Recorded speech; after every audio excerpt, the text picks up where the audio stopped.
Muy buenas tardes. Es para nosotros en la Sociedad Latinoamericana de Cardiología Intervencionista un gran placer haber compartido con ustedes esta parte del Congreso. En la mañana de hoy hablamos acerca de las nuevas alternativas terapéuticas para el tratamiento de pacientes con estenosis valvular aórtica, y en este momento les traigo un caso de nuestro servicio para que lo comentemos y ustedes nos hagan las críticas pertinentes a esta nueva técnica o filosofía de tratamiento. Un paciente masculino de 72 años de edad, hipertenso controlado, quien presentaba hace 2 años disnea progresiva, opresión precordial típica irradiada a miembro superior izquierdo a los moderados y pequeños esfuerzos. El paciente es hipertenso, moderado, controlado con valsartán e hidroclorotiazida, estenosis aórtica moderada diagnosticada en junio del 2010, angioplastia con implante de stent en coronaria derecha en septiembre del 2010, hernioplastia inguinal izquierda hace 20 años, enfermedad broncoobstructiva crónica de larga data. Paciente pesa 78 kilos, con presión arterial de 140/80.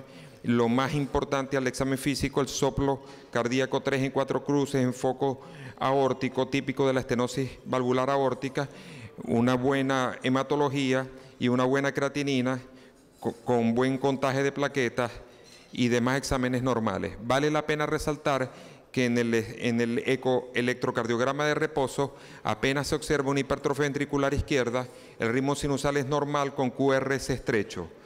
En la radiografía de tórax, un área cardíaca de tamaño normal con efisema pulmonar bilateral, y los exámenes complementarios nos llamó mucho la atención que en junio del 2010 el paciente tenía una insuficiencia aórtica, una estenosis aórtica moderada con un área valvular de 1.4, y un año después se tornó francamente sintomático. Le hicimos un ecocardiograma transesofágico que mostró un área valvular de 0,8, una válvula bastante calcificada, y cuando le hicimos el cateterismo cardíaco observamos que además de la lesión que había sido dilatada en 2010, tenía una lesión también en arteria descendente anterior, y nosotros inmediatamente le hicimos ambas cosas. Le hicimos el análisis con catéter centimetrado de la válvula aórtica, y a su vez también procedimos a realizar una angioplastia con implante de stent en esa arteria que estaba francamente estenótica. Como habíamos dicho anteriormente, no en todos los casos hacemos la dilatación y el stent. En este caso sí nos animamos porque el paciente había tenido una progresión de enfermedad arteriosclerótica coronaria, estaba estable en el momento, y decidimos hacer el implante de stent un mes antes del implante de válvula aórtica. Este era un paciente de 72 años que estaba francamente sintomático. Lo sometimos a la angiotomografía 64 cortes. Como ustedes saben, esta angiotomografía 64 cortes en nuestro servicio se ha convertido en la piedra angular de la decisión y de la estrategia que vamos a tomar en nuestros pacientes. Esto es discutible. Hay algunos otros servicios donde el ecocardiografista experto marca la pauta, pero en nuestro servicio es la angiotomografía lo que nos parece que es el procedimiento más objetivo. Hacemos un cálculo del diámetro de la válvula basado en las fórmulas que tienen que ver con el perímetro y el área valvular, de manera que después de que hemos comenzado a utilizar la angiotomografía como método gold estándar para medir el anillo, nuestros problemas han disminuido sensiblemente. Esta angiotomografía permite no solamente ver el calcio que hay en la arteria, que hay en las arterias de acceso probable, como son las arterias femorales, y además de eso la bifurcación de aorta, el ángulo del arco aórtico, si es un ángulo aórtico de ángulo agudo o no. También es importantísima la angiotomografía para verificar cuál es el ángulo de entrada de la aorta en el ventrículo izquierdo. Todo eso son parámetros que tienen que ver con el resultado inicial del implante valvular.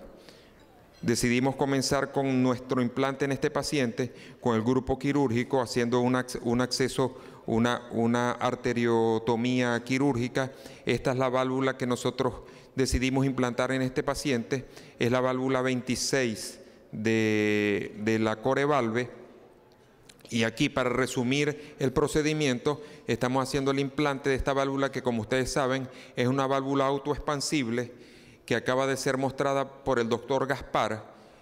Después de que están 2/3 de la válvula abiertos, ya la válvula está funcionando, de manera que esta es una válvula que tiene algunas peculiaridades. Puede ser colocada sin hacer arresto cardíaco. Con el corazón latiendo se puede colocar la válvula, y además de eso, después de que está 2/3 abierta, la válvula puede ser posicionada con toda la calma del mundo, porque la válvula ya funciona en ese momento. Entonces estamos haciendo aquí la liberación de la válvula y la válvula queda adecuadamente implantada. Retiramos el sistema liberador y hacemos las medidas de gradiente transvalvular, además de que en todos los pacientes de rutina hacemos una aortografía después del procedimiento para evaluar el grado de insuficiencia valvular aórtica residual, que en este caso fue una cruz. Fue un procedimiento exitoso. Ya ven el gradiente pre-procedimiento y el gradiente post, prácticamente 0 de gradiente residual.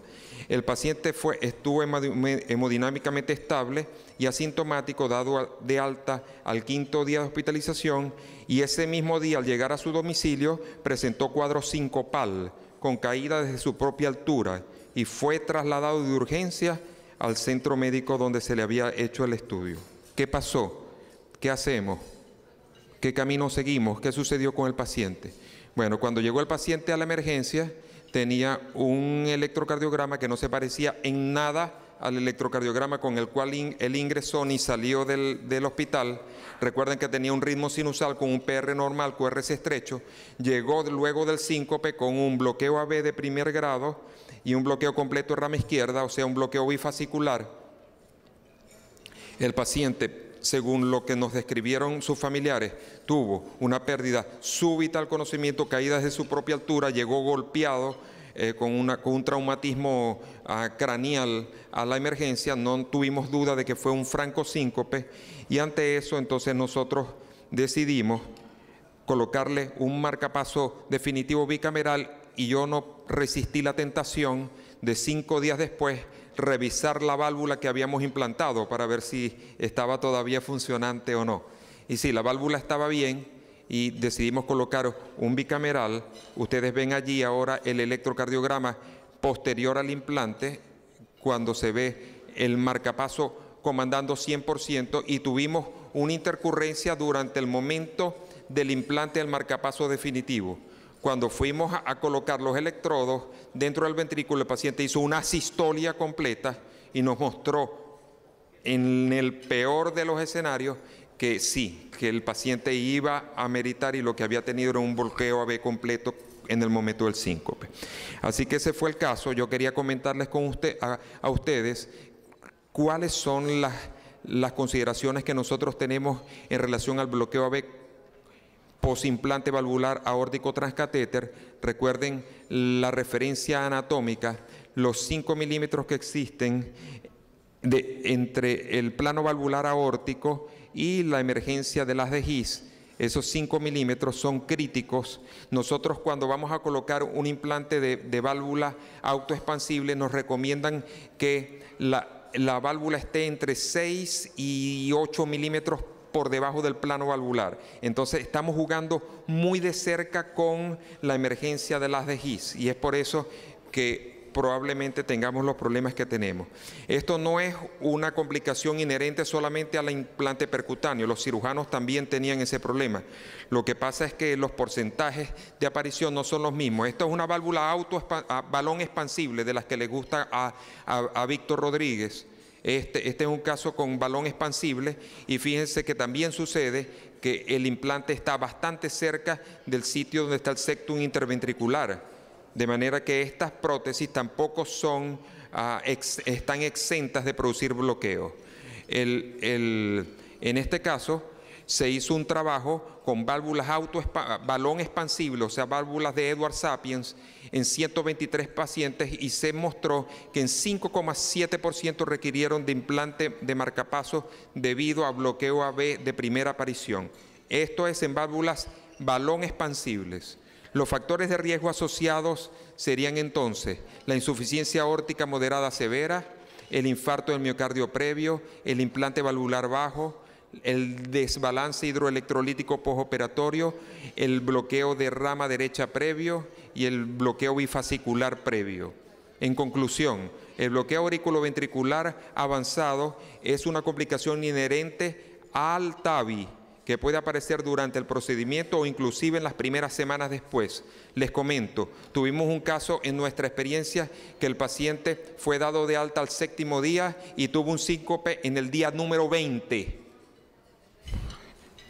A mí hasta se me había olvidado, Francisco, que el paciente existía ya. 20 días después del implante, el paciente hizo un síncope, hubo que llevarlo de emergencia, había un bloqueo B completo y tuvimos que colocarle un marcapaso definitivo. ¿Ok? Entonces, semanas después todavía puede suceder este tipo de complicaciones. El bloqueo AB avanzado, sí es cierto que sucede en cualquier modelo de prótesis que coloquemos, es más frecuente con el implante de prótesis autoexpansible, 1 de cada 4 en promedio, que con el balón expansible, que está en torno del 7%. Es importante identificar los factores de riesgo para adelantar estrategias al respecto y, sobre todo, recordar que el procedimiento solo comienza apenas termina. Muchísimas gracias. Comentario.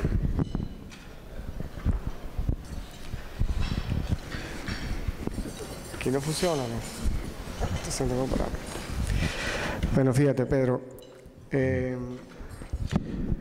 Fíjate que tú presentaste un trabajo con Edwards con 5.2 o 5.4, no recuerdo bien el número, de implante de marcapasos por procedimiento. En el estudio Partner, el porcentaje de implante de marcapasos por procedimiento en la Edwards fue de 7.2%, pero ese fue el mismo porcentaje que tuvieron los pacientes de cirugía. El problema es que los pacientes con estenosis aórtica severa no están exentos de problemas de trastornos de conducción interventricular por el calcio que tienen ahí. Y al hacer la cirugía también pueden hacer bloqueo. Entonces aquí lo que estamos es manejando números y manejando comparaciones de un procedimiento nuevo contra la cirugía. La Edwards Sapiens, en todos los trabajos que se han hecho comparativos con cirugía, no ha demostrado en ninguno un implante de marcapasos superior al de la cirugía, en ninguno. Es decir, que tiene los mismos números de implante de marcapaso posterior a lo que tiene la cirugía convencional. Eso es importante porque realmente la válvula que sí tiene mayor incidencia que la cirugía de marcapaso es la Coreval. Y lo más peligroso es lo que tú acabas de presentar en el caso. Nosotros en el hospital también tuvimos un caso que fue al 8º día del procedimiento, inclusive fue dentro del hospital, todavía no se había dado de alta, y el paciente hizo una muerte súbita, asistolia, y cuando fue atendido no pudo ser resucitado y murió.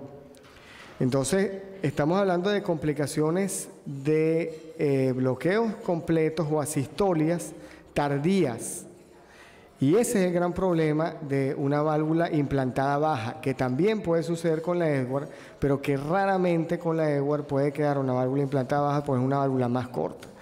Entonces, una de las causas de muerte en estos pacientes es esta que tú acabas de decir, y hay que tener mucho cuidado, y yo creo que estos pacientes uno tiene que seguirlos muy bien después de poner la válvula, no abandonarlos, hacerles un electro por lo menos cada cierto tiempo, inclusive ponerles un holter a los 15 días de haberle hecho el procedimiento, estar pendiente de esas complicaciones cuando es una válvula Coreval, porque pueden presentarse y no es infrecuente. Estamos hablando de que en el estudio Advance fue 26% de los pacientes que, o sea, en 1000 pacientes, que fue el estudio Advance en un registro en Europa, 26% requirieron marcapaso definitivo. O sea que 26% de 1.000 pacientes, estamos hablando de 250 pacientes, que no es nada.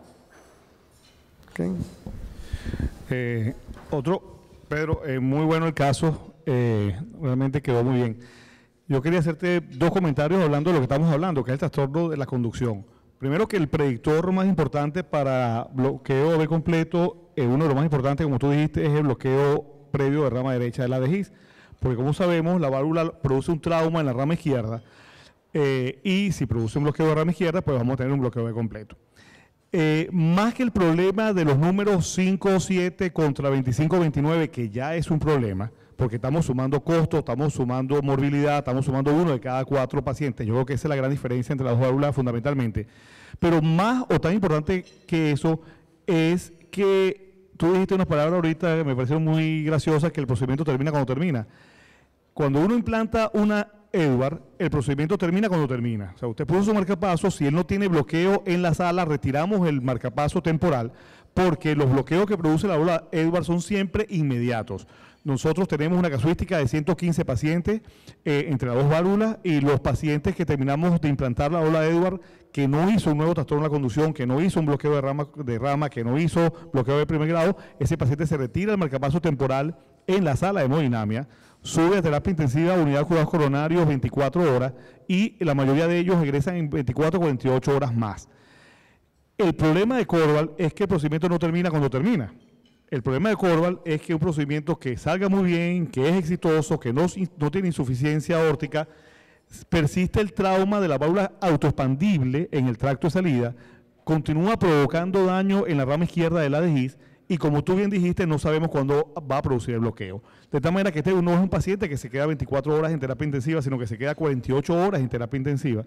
Es un paciente que no se va al tercer día a su casa, es un paciente que requiere al menos 5 a 7 días de hospitalización con telemetría, porque como tú bien dices, el bloqueo AB tardío en la válvula Corval no es infrecuente. Y pasan cosas tan curiosas como esta, que hizo un bloqueo a los 20 días, aún peor. Entonces, no solamente es la diferencia del 5 y 7, sino que cuando o sea, que no terminas de darle de alta al paciente, no termina de dormir tranquilo. En todo caso, lo que recomiendan para la Corval es eso, dejarlo 48 horas bajo monitorización, no retirar el marcapaso temporal si es posible, dejarlo entre 5 y 7 días hospitalizado con telemetría, y luego la de alta si la garantía de que no vaya a producir un bloqueo de completo. Bueno, muy bien. La verdad es que estamos muy contentos. La asistencia hoy ha sido maravillosa, y sobre todo agradecer la presencia de médicos de otros países. Esta jornada latinoamericana ha sido engalanada con la presencia de médicos de El Salvador, como el doctor Salomón Flores. Muchísimas gracias, doctor, por estar aquí. Uno que tuvo que viajar de más lejos, el doctor Agustín Lor, de Ecuador. Mis respetos, doctor, bienvenido. Y eso es lo que nos mueve en el espíritu de la Sociedad Latinoamericana de Cardiología, el hecho de que médicos como el doctor Francisco, que se encuentra aquí, de Honduras, y su hijo, y todos los que estamos aquí, como el doctor de Panamá, el doctor Marchena, estamos empeñados en que la cardiología intervencionista se haga lo más masticable para los cardiólogos clínicos que sea posible. Antes de terminar, quería introducir al próximo speaker o conferencista, que junto con el doctor Pedro fue hoy condecorado y nos enorgullece a todos los cardiólogos hemodinamistas de la América el hecho de que ustedes dos hayan sido condecorados, de manera que sabemos que la cardiología intervencionista dominicana está en muy buenas manos. Dios me lo bendiga.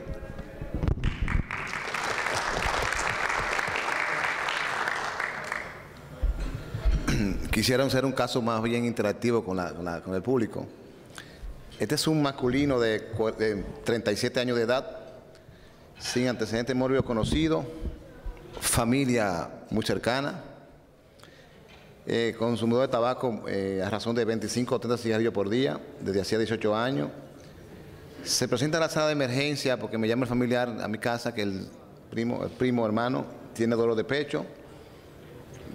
Cuando me llama, yo creo que es un problema de familia, digo que no que le iba a hacer caso, y le digo, pues ve a emergencia y que te haga un electro. Cuando llega a la sala de emergencia de nuestra clínica, le hacemos un electrocardiograma y allí en la emergencia los residentes le encuentran con descarga enérgica y le hacen un electrocardiograma que tiene supernivel de cemento CT de cara anterior. Con 37 años y familia, pues corro para la emergencia. Cuando llego a la emergencia, así mismo corroboro el diagnóstico. Tenía aproximadamente 4 horas de evolución desde el inicio de dolor y como estábamos ahí en la sala, pues convocamos el equipo de hemodinamia y vamos para una angioplastia primaria. Ese es el diagnóstico. La pregunta, ¿qué hacemos? A la mesa. ¿Qué hacemos? ¿O qué harían ustedes antes de decir lo que hicimos? No sé si sería bueno cambiar la forma de cómo... Sí, realmente es... Estable, 130-80, hemodinámicamente estable, pero en el momento que hicimos disparo, más dolor de pecho, se hipotensó en ese momento de la sala. Nosotros trabajamos 99% por técnica radial, aproximadamente el de cada 100 casos, todo es radial. El paciente estaba prácticamente con un fentanil, media ampolla cuando entramos y nada más. Al hacer esto, más supernivel de cemento CT, más dolor de pecho y el paciente automáticamente comenzó a hipotensarse. ¿Qué hubiéramos hecho? Bueno, realmente es un caso muy difícil que nadie quisiera que le llegara a la sala. En todo caso, es un infarto agudo con elevación del ST. Está en las primeras horas en tiempo útil para hacer un procedimiento de reversión primaria, de angioplastia primaria. No es un paciente que yo llevaría a cirugía en contexto de un infarto agudo, aún con la carga de trombo que tiene allí. Yo creo que es fundamental, en este caso, el tratamiento antitrombótico es fundamental, por supuesto, de eso debatimos esta mañana, e intentaría una angioplastia primaria, con algún método de tromboaspiración tal vez, con la terapia antiagregante plaquetaria que ustedes dispongan en la sala. Y siempre digo que el mejor antiagregante plaquetario y el mejor anticoagulante es el flujo. Hemos visto lesiones como esta, no sé cuál va a ser el resultado final, pero el mejor anticoagulante es la sangre. De tal manera que vemos cosas como esta o peores y cuando hacemos la angioplastia y ponemos el stent, siempre decimos que, bueno, el stent se trombosa, pero es el mejor anticoagulante. Cuando hay flujo, llegan los factores trombolíticos endógenos, llega la droga y llega todo. Es como el pie isquémico. De tal manera que, con todo y lo difícil del caso y que de verdad que no me gustaría estar en tu sala, yo intentaría con una antiagregación completa, una angioplastia primaria con algún método de tromboaspiración y veremos qué pasa. Una de las cosas es que probablemente con un tromboaspirador de estos que tenemos sea difícil poder sacar un importante volumen de trombo. Yo lo que haría es cambiar por un sistema 7, pasar cuerda a la descendente anterior y a la circunfleja, tratar con sistema aspirador y si tengo mucho material trombótico, intentar con el catéter guía acercarme con mucho cuidado y aspirar directamente con el catéter guía. Y sin lugar a dudas le haría ReoPro. O sea, a este paciente le haría bolo de ReoPro, mientras cambio todo se dan los 20-25 minutos que el ReoPro empieza a tener efecto. Si no estuviera en el tronco y no tuviera el compromiso anterógrado del flujo, este paciente podría haberse intentado por métodos farmacológicos dejarlo con goteo de ReoPro y expectación armada. Pero yo le veo, lo hemos hecho y de hecho el paciente que ocurrió así y aspiramos un poco de trombo, a las 48 horas no tenía más lesión y nunca se llevó un stent.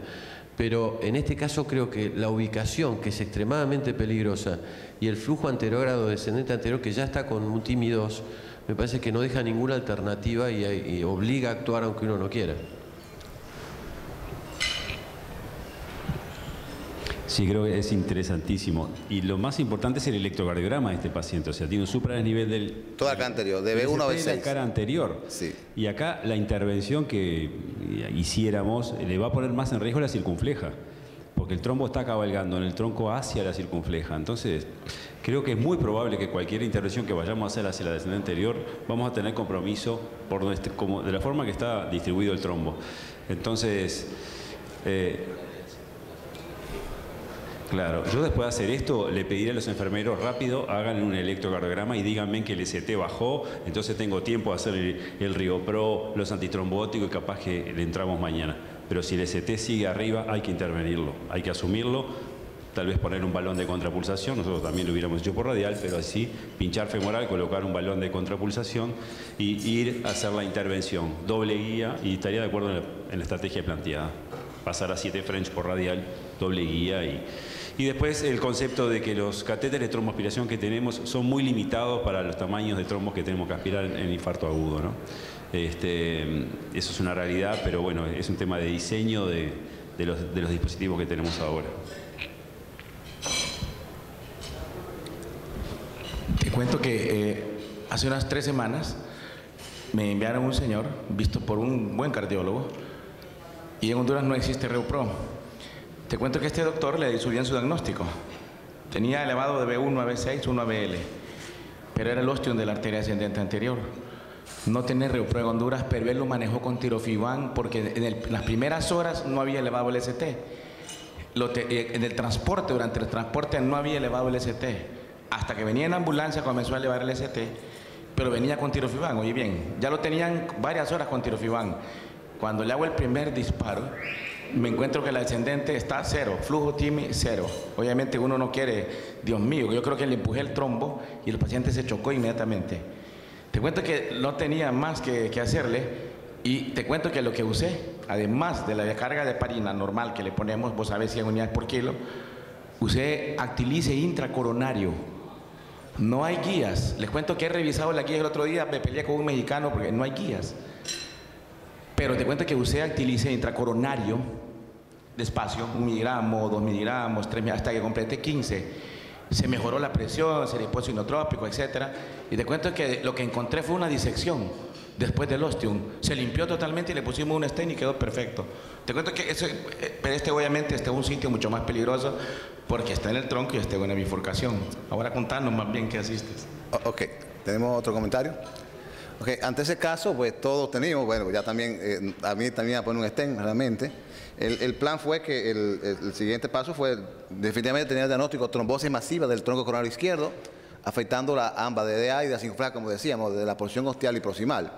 El plan fue entonces automáticamente, inmediatamente colocar un cable marcapaso en el ventrículo derecho, porque eso sabíamos que se iba a cometer. Llamamos el equipo, el team de intensivo, y llamamos a los intensivistas, llamamos y lo mandamos a intubar inmediatamente, lo dormimos y lo pasamos a un procedimiento dormido. O sea, nos aseguramos de que no hubiera problema porque podía ser edema pulmonar. Seguimos por la técnica radial. Nosotros para cambiar radial tiene que la radial estar ausente. No nos gusta la femoral. Ya después que le cogimos la muela radial no cambiamos la radial. Ya. Todo se hace por radial. Y seguimos por ahí entonces. Usamos una guía Galeo. Podíamos discutir Guadalía, pero teníamos en la mano una Galeo, pues veamos para rápido. Me gusta mucho la Galeo porque baja muy fácil. Le colocamos una Galeo a la DA, una circunfleja, y realmente decidimos, aquí es el punto, ¿qué hacemos? Trombectomía, yo tengo los dos catéteres, yo tengo el catéter Esport de Medtronic y tengo el Angiojet, el reolítico. Usar el reolítico de forma anterógrada me gusta mucho porque tengo varios casos con la trombectomía, me encanta. Yo creo que la trombectomía mecánica por Angiojet, para mí, no sé si muchas es así, ha sido el éxito de trombo. Hay gente que lo vive echando a la basura porque empuja el trombo, pero realmente cuando uno ve el resultado, en la mano los dos catéteres, ¿cuál usamos? Pensaba primero en Esport, como decíamos, pero el tamaño del coágulo y el sitio donde estaba con un Esport es muy grande y probablemente íbamos a empujar el trombo hacia adelante, íbamos a empeorar la cosa. El poquito de flujo que tuviéramos la DA circunfleja iba a complicar la cosa y la gente se me iba a morir en la sala. Pues decidí entonces automáticamente usar el Angiojet, el trombo de trombectomía, con un catéter 6 frame, Spiroflex, trombectomía, 4 frame. Empezamos a hacer aspiraciones anterógradas del mismo tronco, a sabiendas de que podíamos empujar, pero yo prefería que ese trombo del tronco se me fuera de ahí y que lo otro se me mejorara, yo lo quería tenerlo vivo. Hicimos aspiraciones adelante, comenzamos por la circunfleja, como te decíamos, aspiramos a la circunfleja donde estaba más grande y luego seguimos por la DA, aspiraciones lentas pero continuas para no hacer cambio de mover trombo. Realmente hicimos esto, cuando hicimos el aspirado del trombo, tuvimos que volver a hacer un segundo aspirado porque me hizo una pequeña embolización al tercio medio de la DA y volvimos a hacer un segundo aspirado ya de forma anterógrada y retrógrada, con un resultado satisfactorio, TIMI 3 en ambas arterias. Quedó con una lesión limítrofe en la DA que yo no quise meterme a poner un stent ahí, con mucha trombosis, meter un stent no drogado era un problema. Y dije, no creo que sea resultado de isquemia y realmente pasamos entonces a hacer un procedimiento de vigilancia porque el problema ahora es resolver ese trombosis que estábamos ahí. Lo teníamos nosotros no tenemos doble solamente tenemos tirofiban y todo lo que, heparina y todo lo que uno usa de manera dosis de carga de clopidogrel, aspirina y todas esas cosas. Luego de que ya se fue de alta, el paciente salió satisfactoriamente, a las 24 horas de ducha estuvo estable, a las 48 horas lo dimos de alta y el seguimiento tenemos 18 meses con el paciente, ya le hice una prueba de esfuerzo. El paciente está totalmente asintomático, no tiene carga isquémica en la cara anterior. Vamos a ver si tenemos algunas imágenes. Comenzamos la aspiración a la circunfleja. Miren cómo mejoró bastante. Y la DEA quedaba algo de trombo. Y el flujo de la DEA hacia abajo, cómo quedaba lento. No quisimos dejarlo así. En un momento pensamos, bueno, ya yo resolví el trombo, que se falta la... No, pero quisimos hacerlo la cosa perfecta, sabiendo que podíamos hacer algo más. Hicimos un segundo aspirado y el resultado final fue este. La placa está aquí. Esta placa me dio tentación, pero yo dije, pasar un stent drogado, un problema trombótico, su problema no es este. O sea, vamos a verlo para hacerlo un segundo tiempo. Y estamos esperando. Yo le hice una prueba de esfuerzo ahora, seguimiento hace unos par de meses atrás, y realmente el hombre duró la quinta etapa, no me quemó la etapa ahí, el hombre bajó de peso, dejó de fumar. Ahora la pregunta que viene, ¿sabes? Después de todo esto, tenemos una buena imagen, un buen resultado, nos quedó sin Q, quedó asintomático, una buena función ventricular izquierda, fracción de pulsión de 60%, no dolor, no angina. El paciente se fue de alta y con la trombotomía mecánica de tipo con el catéter de Spiroflex resolvimos el problema. Entonces, el comentario viene porque quizás en la sala que hacemos intervención, algún día, yo esperaba que a mí no me tocara con un familiar, tenemos que tener, o sea, el equipo de dispositivos mecánicos, de tromboaspiración mecánica, yo creo que es una solución tan grande como tener un stent en la sala. Porque también para otros procedimientos que estamos haciendo a nivel de otros sitios, hacemos esto. Entonces, la solución básicamente fue sencilla, fue menos catastrófica de lo que esperábamos. Teníamos el equipo preparado también para cualquier cosa que había, pero el paciente se ganó una intubación, 24 horas de observación, y esto. El resultado fue satisfactorio y el paciente está vivo a los 18 meses. Si hay algún comentario más pues... No, lo único, se me ocurre ahora, tal vez si hubiera estado en ese momento ni se me hubiera ocurrido, haber pasado un filtro a la circunfleja, un Spider-X, por ejemplo, de 3,5 milímetros, 4, y dejarlo ahí para trabajar, hacer la tromboaspiración con una protección de filtro en la circunfleja, que era la arteria. Yo tengo el filtro y se me ocurrió en un momento determinado ponerle un filtro de protección distal, pero si veíamos la imagen inicial, mi problema estaba en que poner un dispositivo de protección distal, yo no sé, si pasar la guía 14 me daba miedo. Pues moviendo esos trombos por ahí, decía, pasar a un dispositivo, me va a dar miedo que este trombo se me vaya. El miedo no es que se fuera, porque yo lo iba a aspirar con el angiojet probablemente, pero en el que yo paso el angiojet y el trombo me ocluye la DA con la circunfleja, me iba a hacer un paro. Y se iba a meter en edema pulmonar en una sistolia. Entonces, yo no podía más de lujo en esos 25 segundos de que el trombo se mueva, tenerlo. No quise arriesgarme y ponerle un filtro de protección distal. Y me la jugué, digo, lo que tenemos un trombo, vamos a sacarlo de ahí como sea. Y el trombo, después que esté ahí, ya resolveremos lo otro. Si queda con un infarto apical o un infarto lateral, eso ya es 40 minutos para la muerte. Entonces, quizás no quise jugármele con el filtro de protección distal, porque uno sabe que el mecanismo de colócalo, pásalo intubado y que no me pase, que es perder tiempo. Y aquí el tiempo que yo entendía era oro, porque el individuo era de cabeza que iba. O sea, eyección y ahí se me empezó a empeorar. Entonces, en 25 segundos no muere el paciente. Se tapó la circunfleja y la DA y ahí mismo voy a morir. Por eso no hice protección distal. No, creo que sí, el resultado es excelente y también concuerdo que no había que poner stent en el tronco. Era una placa blanda, pequeña, con mucho trombo, entonces creo que es excelente el resultado. Gracias. La verdad yo no puedo estar más de acuerdo con todo lo que hicieron y quiero destacar la primera cosa que vos pusiste, que es haber llamado a anestesia y dormir al paciente. Y es fundamental, nosotros sistemáticamente en casos tan graves lo hacemos, porque es un tema humanitario para el paciente y para que nosotros trabajemos tranquilos, porque el paciente puede tener múltiples descompensaciones durante un procedimiento como este y sería inhumano que lo padezca despierto. Entonces nos parece mandatorio llamar al equipo de anestesia, que ese paciente, no sé si termine intubado, pero que tenga una hipnoanalgesia muy importante como para que no padezca el procedimiento y todo se hace más manejable.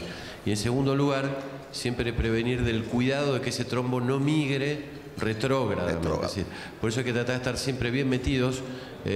Uno de los médicos de mi servicio tuvo un problema así con una coronaria derecha, un enorme trombo, lo estaba aspirando y en un momento se ve claramente como el trombo se desplazó y tuvo un infarto de la cerebral media, que afortunadamente el hospital tiene estas emergencias de stroke y qué sé yo, lo metieron, le hicieron trombolíticos y quedó sin secuela, pero digo, se le podía haber muerto de un accidente cerebrovascular por semejante material trombótico que migró a la cabeza, ¿no? Por eso en la decisión de tomar un export o tomar un tromboaspirador, la experiencia con export conmigo no ha sido buena. O sea, yo he usado export y las veces que he usado lo he echado en la DA proximal. En una que aspiré una DA proximal, traje la mitad del trombo en el catéter. Pero cuando saqué el trombo, quedó, por suerte para el paciente, la otro resto quedó colgando como un gusanito. Cuando yo vi eso ahí me espanté porque dije, entonces sale aquí a la de Álvaro así. Entonces preferí meterme con una tromboaspiración con mecánica de dilución de trombo, de flujo anterógrado, para que si pasaba algo se diluyera y se me fuera hacia adelante. Con la finalidad única de, yo lo que quería era destapar el flujo distal en el tronco inicial. Por todo una cuestión de vida o muerte porque el trombo aspirador no era bueno.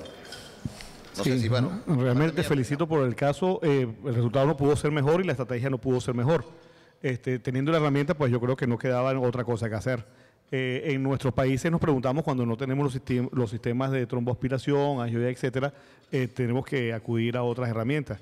Recuerdo que en una época, hace mucho tiempo, hicimos un trabajo de trombosis coronaria, nunca en tronco, de trombosis severa y aplicamos un método de periférico que era la trombolisis farmacomecánica acelerada. Utilizamos en esa época un trombolítico diluido, un catéter multiperforado, en lesiones como esta, pero nunca en el tronco, y se hacían sesiones de inyecciones de 1 cc cada 30 segundos y realmente los resultados fueron favorables. Esa técnica cayó en desuso, pero me recordé al ver esta carga de trombos, pues que en una ocasión, en ausencia de métodos más sofisticados, pues podría ser útil. Espectacular el caso, de verdad, te felicito. Seguimos con el siguiente caso.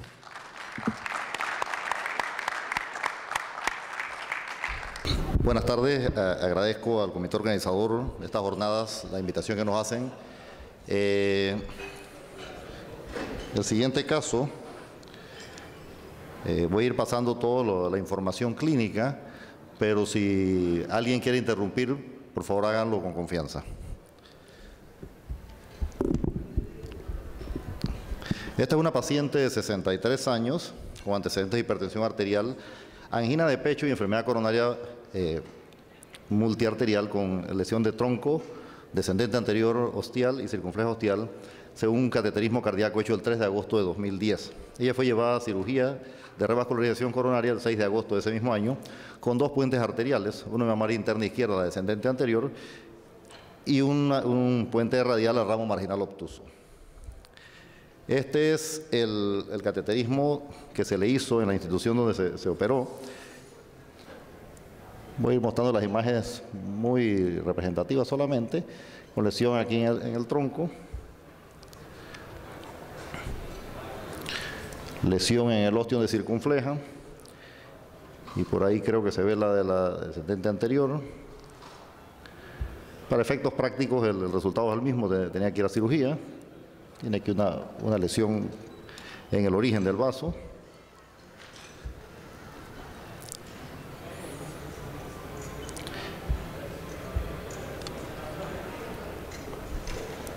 La lesión del tronco, buen lecho distal, o sea, muy buena paciente para tratamiento quirúrgico. La coronaria derecha tiene una lesión en este ramo ventricular, que es como unos 40%. Y noten que la función ventricular de esta paciente es prácticamente normal. Si nos ponemos muy detallistas, podríamos decir que tiene una discreta hipocinesia en la región anterolateral, pero muy poca, función normal esencialmente. Ahora, esta paciente empieza a quejarse de dolor torácico, angina, justo después de que sale del hospital, en forma intermitente, incluso llegó a tener dolor en reposo, el cual se dio con nitroglicerina. El electro que les voy a mostrar en un rato muestra cambios isquémicos en la región anterior e inferior.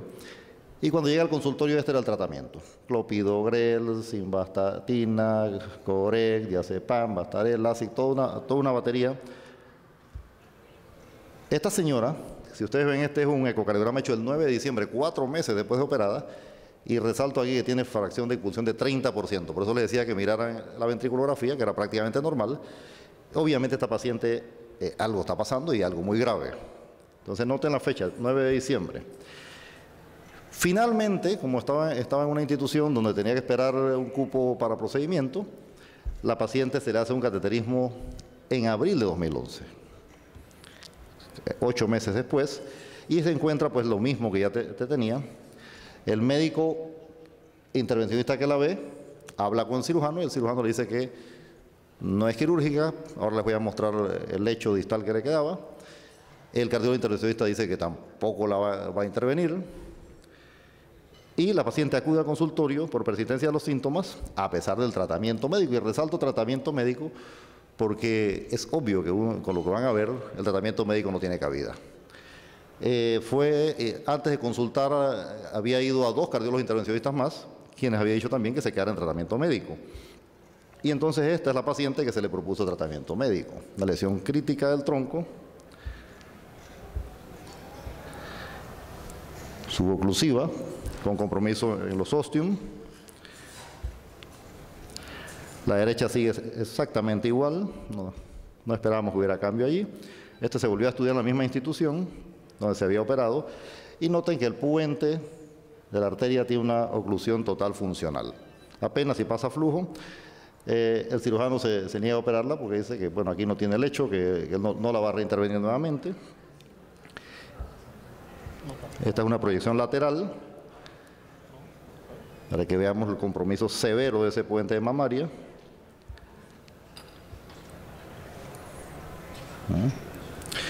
Y el puente, aquí no les puse el ortograma que se hizo, porque se buscó, buscaron el puente radial, tampoco estaba. O sea que se excluyeron los 2 puentes. Y este fue el reporte que le dieron a la paciente. Una lesión crítica suboclusiva del tronco, lesión crítica de la descendente anterior, ostial, lesión crítica de la circunfleja ostial, y los hemoductos estaban cerrados. Como les decía, luego de todo esto se recomendó tratamiento médico. Este es el electro que ella trae, con cambios isquémicos en la región anterior, con cambios isquémicos en la región lateral, y un poco de supradesnivel en la región inferior. Recuerden que esta paciente ya en el último mes ya se estaba quejando de dolor en reposo. Su perfil de lípidos ya estaba bastante bien controlada. Quizás nos faltaba un poquito más ahí, pero el paciente que llega al consultorio pues llegó con ese tipo de control que estaba bastante aceptable. Y la fracción de expulsión en este ecocardiograma realizado en enero de ese año por su médico tratante reporta 45% de fracción de expulsión. Entonces, esta paciente, antes de ir acá, ¿alguien seguiría en tratamiento médico con esta paciente? Yo creo que no. Es lógico que esta paciente, la mortalidad, así como está, es altísima. Y se le plantea a la paciente una intervención percutánea de alto riesgo, por supuesto, dado que el cirujano la había rechazado porque consideraba que no había opción quirúrgica por el mal lecho de la descendente anterior, lo cual no está del todo cierto, porque ahora vamos a ver. Y cuando uno evalúa el score de riesgo de esta paciente tiene un Syntag score de 30, digamos que queda en el área gris, en donde la cirugía muestra tendencia a ser mejor que el intervencionismo, pero aquí independientemente del Syntag score, la única opción que tiene esta paciente es intervención. De manera tal de que el día 28 de enero del año pasado, hace más de un año, la llevamos a un nuevo cateterismo con miras a hacer angioplastía. Y noten la lesión crítica del tronco, no voy a dar mucha vuelta, porque eso ya lo hemos visto en varias proyecciones.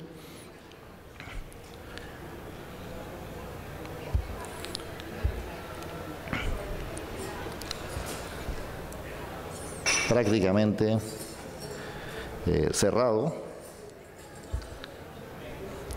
La estrategia aquí fue pasar, primero fuimos con un catéter Jodkin izquierdo, curva 4, desde fuera, por supuesto, del ostium del tronco. Se pasó una guía hacia la descendente anterior y circunfleja, una guía de transporte a la circunfleja, y una BMW universal hacia la descendente anterior. ¿Por qué una y por qué la otra? Bueno, porque se fue a la circunfleja, a la de transporte que quería en la descendente anterior, y no podía ponerme a negociar mucho con ese tronco. Así que pasamos un balón de angioplastía de 1.5 milímetros, lo insuflamos a 14 atmósferas, logrando un diámetro inicial de 2.67, sin complicaciones a la paciente durante 10 segundos. Luego avanzamos con un balón no complaciente de 3 por 15 milímetros hasta 18 atmósferas en 5 ocasiones durante 8 a 10 segundos.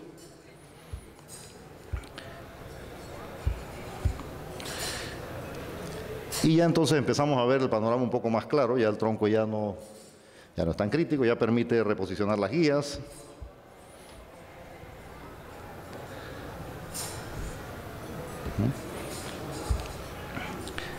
Noten el sitio del puente mamaria. Esta es una proyección postero anterior, donde se ve que el tronco tiene mucho mejor flujo y ya es mucho más amigable para tratar. Hicimos un ultrasonido intravascular para estimar lo más cercano posible el diámetro de ese tronco. Y se hizo una estimación de alrededor de 3.7 milímetros. En otra proyección estimamos 4. Aunque la descendente anterior en su segmento proximal no llevaba 4, por eso utilizamos alguna estrategia aquí para hacerlo llegar. Optamos entonces por hacer una angioplastía por técnica de Culotte, llevando primero un stent hacia la arteria circunfleja, luego abriendo el paso hacia la descendente anterior y poniendo un stent allí, y cerrando en técnica de kissing, como les voy a mostrar en un momento. Aquí estamos primero con el stent. El primer stent se puso un Cyan Prime de 3 por 15 milímetros, llevado 16 atmósferas, con un diámetro de 3.31 hasta el segmento ostial de la circunfleja.